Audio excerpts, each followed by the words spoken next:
flow ke Makan keluar belakang. ke apa ni? Macam mana? Dia flow ke belakang rahim. Ya Allah, takutnya. Dia bukan keluar. Jadi retrograde Macam flow sound ni bahaya je. boleh menyebabkan endometriosis. Okay. Apa dia tu doktor? Endometriosis ni adalah penempelan Dia dinding beranak luar rahim endometrium. Bukan beranak luar rahim. Penempelan apa? Penempelan endometrium. Nama macam lebih kuat. Endometrium ni dinding dalam rahim yang runtuh sebagai darah head lah.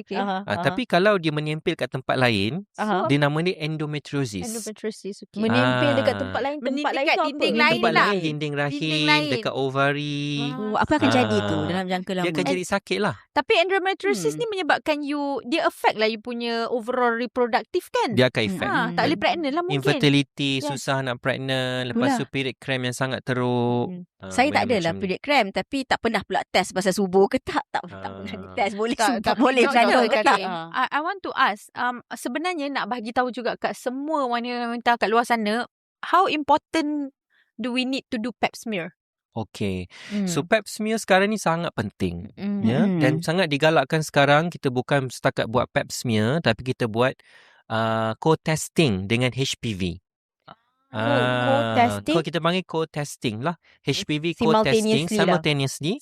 Maksudnya pap smear together dengan HPV screening. Malah sekarang ni dah ada yang self-test. Self-test yang perempuan boleh buat sendiri. Macam mana tu doktor? Dia masukkan je kat bawah tu. Lepas tu dia hantar dekat klinik balik. Benda tu. Untuk dia tengok.